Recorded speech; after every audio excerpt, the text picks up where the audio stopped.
नमस्कार। घड़ी में रात के 9 बज चुके हैं और वक्त हो गया है आपके पसंदीदा बुलेटिन प्राइम टाइम हेडलाइन का, जहां मिलती है आपको प्रदेश की हर ताजा खबर। आप देख रहे हैं बीबीसी राजस्थान और मैं हूं आपके साथ निखिल। चलिए शुरुआत करते हैं आज की सबसे अहम खबरों के साथ। डालते हैं एक नजर आज की सुर्खियों पर। उदयपुर के शक्तिनगर में पुराने नाले पर बनी सड़क धंसी, निर्माण की गुणवत्ता व विभागों की कार्यशैली पर उठे सवाल। झाड़ोल में 2 बाइकों के आमने सामने भिड़ंत, 4 जने हुए घायल, सभी उदयपुर रेफर। बाइक सवारी युवक की दुर्घटना में दर्दनाक मौत, उदयपुर अहमदाबाद नेशनल हाईवे पर हुआ हादसा। भीलवाड़ा में चलती 108 एम्बुलेंस बनी डिलीवरी रूम, स्टाफ की सूझबूझ से जच्चा बच्चा दोनों सुरक्षित। बीकानेर में गैंगस्टर रोहित गोदारा का मकान देर रात ध्वस्त, इलाके में सनसनी, प्रशासन ने कार्रवाई से किया इनकार। पाली में पानी के हौद में मिला 5 दिन से लापता व्यक्ति का शव, पोस्टमार्टम के बाद शव परिजनों को सौंपा, पुलिस जांच में जुटी। धौलपुर में पूर्व प्रधान कमलेश कुशवाहा का निधन, 47 वर्ष की उम्र में माटी की बेटी को दी गई अंतिम विदाई। बीकानेर रेंज आईजी ने 100 से अधिक चोरी हुए मोबाइल लौटाए, पोर्टल के जरिए ट्रेस कर मालिकों को सौंपे जा रहे फोन। तो ये थी आज की बड़ी सुर्खियां। बढ़ते हैं खबरों की पूरी रिपोर्ट की ओर विस्तार से। उदयपुर में एक बार फिर सड़क धंसने की घटना ने शहर के निर्माण कार्यों की गुणवत्ता और जिम्मेदार विभागों की कार्यप्रणाली पर बड़े सवाल खड़े कर दिए हैं। सोमवार शाम शक्तिनगर से आयड़ नदी में मिलने वाले पुराने नाले के ऊपर बना सड़क का एक हिस्सा अचानक धंस गया। हादसे के वक्त एक कार वहां से गुजर रही थी, जो सड़क धंसने के साथ ही गड्ढे में फंस गई। कार में 2 लोग सवार थे। गनीमत रही कि समय रहते दोनों को सुरक्षित बाहर निकाल लिया गया और बड़ा हादसा टल गया। घटना के बाद मौके पर लोगों की भीड़ जमा हो गई। सूचना मिलते ही संबंधित विभाग के अधिकारी और पुलिस भी मौके पर पहुंचे। सड़क धंसने के कारण कुछ समय तक यातायात भी प्रभावित रहा। स्थानीय लोगों का कहना है कि यह पहली बार नहीं है, बल्कि इसी नाले के ऊपर बनी सड़क पहले भी कई बार धंस चुकी है। बताया जा रहा है कि कुछ वर्ष पहले शक्तिनगर क्षेत्र में इसी नाले का बाहरी हिस्सा धंस गया था, जिसमें कई वाहन क्षतिग्रस्त हुए। इसके बाद करीब 2 वर्ष पहले लेक सिटी मॉल के पास आयड़ पुलिया के समीप भी इसी नाले का बड़ा हिस्सा धंस गया था।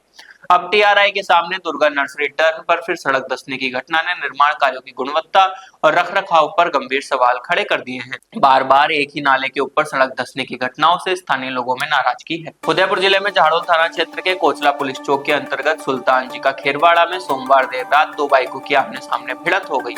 हादसे में दोनों बाइकों पर सवार 4 युवक गंभीर रूप से घायल हो गए। जानकारी के अनुसार एक बाइक पर सवार युवक टीमड़ी से अपने मित्र के साथ अपनी बहन के घर कोचला जा रहे थे। वहीं दूसरी बाइक पर सवार 2 युवक गोदाना से अपने मित्र के साथ अपने घर बांसवारी लौट रहे थे। सुल्तान जी का खेरवाड़ा के पास दोनों बाइकों की आमने सामने टक्कर हो गई, जिससे चारों घायल हो गए।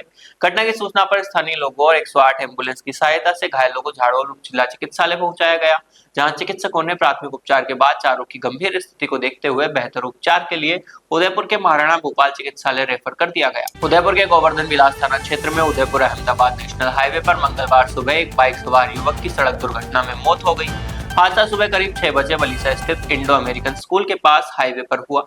हेड कांस्टेबल हेमेंद्र ने बताया कि हाईवे पर निर्माण कार्य चल रहा है, जहां मिट्टी के ढेर बने हुए हैं। उन्हीं ढेर से युवक टकराते हुए डिवाइडर से जा टकराया, जिससे उसका सिर फट गया और मौके पर ही युवक की मौत हो गई।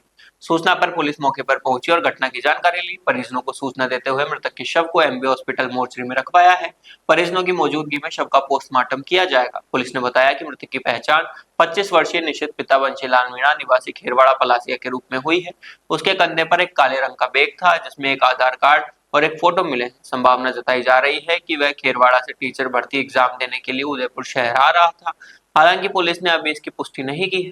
पुलिस का कहना है कि युवक अगर हेलमेट पहने हुए होता तो उसकी जान बच सकती थी, क्योंकि उसके सिर पर ही गहरी चोट लगी है। जीवन और मौत के बीच का फासला कई बार कुछ मिनटों का होता है। भीलवाड़ा जिले के बलेला की 108 एम्बुलेंस के स्टाफ ने अपनी सूझबूझ से उस फासले को मिटा दिया।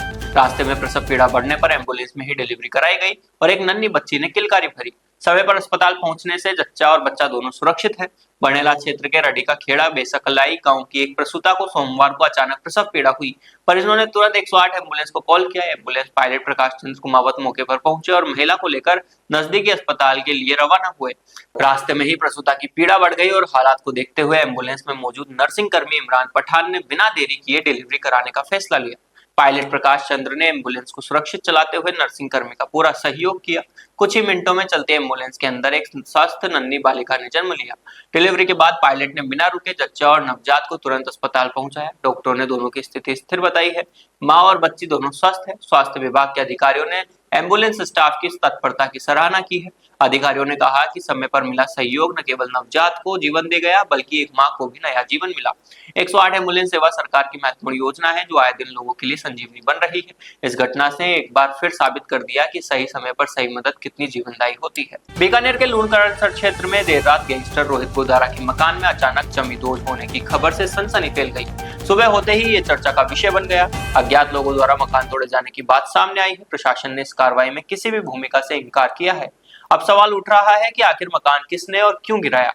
पुलिस मामले की जांच में जुटी है। प्रारंभिक जानकारी के अनुसार मकान को देर रात अज्ञात लोगों ने तोड़ा है, लेकिन किसने और किस उद्देश्य से यह किया इसका अभी कोई खुलासा नहीं हुआ।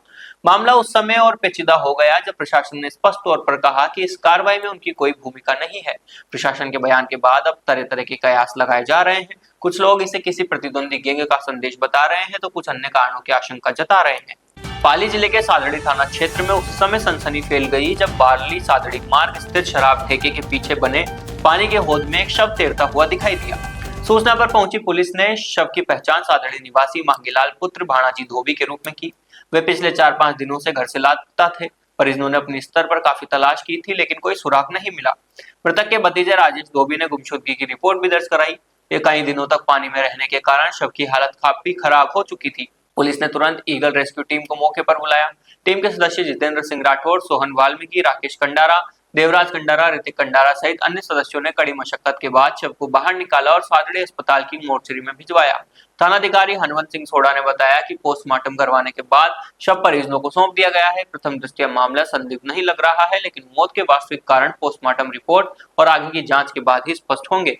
पुलिस पूरे मामले के हर पहलू से जांच में जुटी है। धौलपुर जिले के बसई नवाब थाना क्षेत्र के जागीरपुरा में एक दुखद घटना हुई। धौलपुर पंचायत समिति की पूर्व प्रधान कमलेश कुशवाहा आंगन में नातिन को खिला रही थी। इसी दौरान उन्हें अचानक साइलेंट अटैक आ गया। परिजन उन्हें तुरंत सामुदायिक स्वास्थ्य केंद्र बसई नवाब ले गए, जहां डॉक्टरों ने उन्हें मृत घोषित कर दिया। कमलेश कुशवाहा राजस्थान प्रदेश कुशवाहा महासभा के प्रदेशाध्यक्ष रामहेत कुशवाहा की धर्मपत्नी थी। उनका विवाह 1994 में हुआ था। जनसेवा में उनका लंबा योगदान रहा।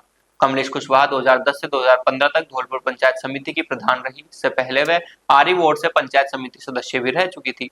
सरल स्वभाव और मिलनसार व्यक्तित्व के कारण क्षेत्र में उन्हें माटी की बेटी कहा जाता था। उनके पति रामहित कुशवाहा वर्तमान में प्रदेश कुशवाहा आरक्षण संघर्ष समिति के प्रदेश प्रवक्ता है।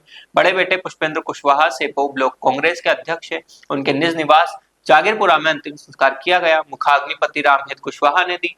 अंतिम संस्कार में कुशवाहा आरक्षण संघर्ष समिति के संयोजक वासुदेव प्रसाद कुशवाहा, पूर्व विधायक सुखराम कोहली, कांग्रेस प्रत्याशी प्रशांत परमार सहित धौलपुर, भरतपुर, करौली और आगरा से हजारों लोग पहुंचे। पूर्व मुख्यमंत्री वसुंधरा राजे, सांसद भजन लाल जाटव और कई जनप्रतिनिधियों ने भी शोक जताया है। बीकानेर रेंज पुलिस ने चोरी और गुम हुए मोबाइल फोन बरामद कर उन्हें असली मालिकों तक पहुंचाने की मुहिम शुरू की है। रेंज आईजी ओम प्रकाश मेघवाल ने प्रेस वार्ता में जानकारी देते हुए बताया कि पुलिस द्वारा विभिन्न थानों में दर्ज मोबाइल चोरी के मामलों में CEIR पोर्टल की मदद से अब तक 100 से अधिक मोबाइल फोन ट्रेस किए गए हैं। इन मोबाइलों को सत्यापन के बाद उनके मालिकों को वापस लौटाया जा रहा है। आईजी ने बताया कि बरामद मोबाइलों में सबसे ज्यादा संख्या बीकानेर जिले की है। मोबाइल मिलने पर लोगों के चेहरे पर खुशी देखी जा रही है। इस अवसर पर पुलिस अधीक्षक मृदुल कछावा और CO सदर अनुष्ठा कालिया भी मौजूद रही। अधिकारियों ने बताया कि मोबाइल चोरी की शिकायत मिलते ही तुरंत पोर्टल पर एंट्री कराई जाए ताकि फोन को ट्रेस कर जल्द बरामद किया जा सके। पुलिस का कहना है कि यह अभियान आगे भी जारी रहेगा और जितने भी चोरी या गुम हुए मोबाइल बरामद होंगे उन्हें मालिकों को सौंपा जाएगा। आईजी ने आमजन से अपील की है कि वे अपने मोबाइल का IMEI नंबर सुरक्षित रखें और फोन खोने या चोरी होने पर तुरंत नजदीकी थाने या साइबर सेल को सूचना दें। तो ये थी आज की बड़ी खबरें। राज्य की हर छोटी बड़ी हलचल को जानने के लिए जुड़िए हमारे साथ हर रात 9 बजे BBC Rajasthan prime time at 9 पर। अगर आप भी अपने क्षेत्र, संस्था, समाज या संगठन की खबरें हमारे साथ साझा करना चाहते हैं तो हमें संपर्क करें 9414102499 पर और राजस्थान की हर ताजा जानकारी के लिए फॉलो करें और सब्सक्राइब करें हमारे इंस्टाग्राम व यूट्यूब चैनल BBC राजस्थान को।